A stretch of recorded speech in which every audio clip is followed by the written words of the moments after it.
Hi, and thank you for tuning in to this important information that you as United States citizens need to know. The issue of redistribution of wealth is on the minds of all of us, as well as the rhetoric of current presidential candidates. Major media have stated that the richest 1% of the United States population have as much wealth as the other 99% combined. That is the subject matter of this video. I am Sandy Taylor, and this is the People's Voice. Trickle up, not trickle down. And this addresses the financial woes of our country. My proposition is this. What if we, as taxpayers who finance the bailouts of major financial institutions, past and present, what if we repaid every foreclosed property directly to the mortgage company or the bank? So the property owners would no longer be liable to continue to pay off the principal amount of their loans without penalty of back interest and foreclosure costs, rather than paying the mortgage companies some huge bailout amounts when they fail that most likely would go to the gold parachutes of the company executives. My plan incorporates a trickle-up policy rather than the trickle-down policy. Not to penalize those who have mortgages that are not in foreclosure, they would have their principal balances financed without repayment penalties or points or balances subject to reinitialized amortization schedules. And that is another can of worms that I have opened up in my video, Amortization is Legalized Embezzlement. And the link is listed here. My plan would initiate a straight line interest rate that would eradicate the gouging of consumers by amortization schedules. So, for example, instead of 95% of a payment going toward the interest initially, let's use a 6% straight line fixed annual interest rate on a $100,000 loan with a term of 30 years, for example. If my program is initiated, the mortgage lenders would be paid the principal balances of all loans, basically erasing all of their accounts receivable, and they would be responsible to restructure their own company policies to initiate reorganization. Otherwise, it seems that we're simply financing big business as usual. My plan introduces the trickle-up policy rather than the old trickle-down policy. The U.S. has a population of 300 million.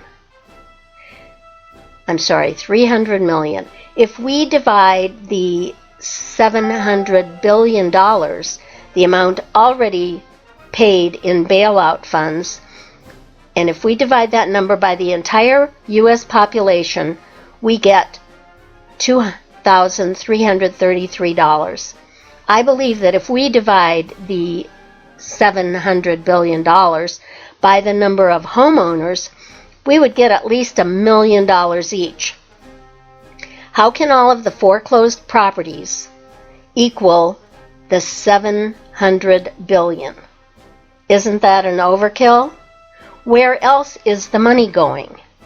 How many companies are to be included in the windfall $700 million? We dare not pay them more than the amount of their accounts receivable. More than that would be ludicrous and a bad investment. These thoughts were generated by the 2008 financial crises. However, current events support the proposal completely. Now, with the Deutsche Bank, one of the largest banks in Europe, failing, it seems the house of cards is about to crumble. On October 5, 2016, Catherine Austin Fitz, an investment advisor, disclosed that an additional $9.3 trillion has gone missing in the Department of Defense budget for the fiscal year ending September 2016. This is 3 times more than has ever gone missing and reported as undocumented adjustments to the Department of Defense budget.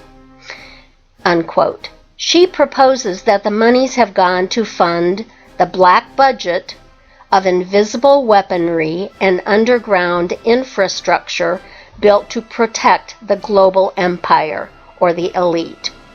That hot topic will be discussed in the coming video. Where has all the money gone? I quote Ms. Fitz again.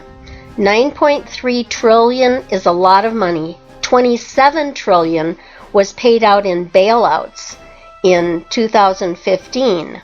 9.3 trillion is more money than is required to pay off most of the mortgages, the residential mortgages in the United States. It is $30,000 for every man, woman, and child in the nation. This disclosure supports my findings regarding how easy it would be to pay off real estate mortgages rather than bailing out lenders. Relieving the mortgage debt of individuals would be so much more palatable than supporting the mortgage lending moguls' coffers, and would cost much less than the bailouts that have already been paid. We must discontinue this practice of giving the golden parachutes loft to keep banks and financial institutions afloat.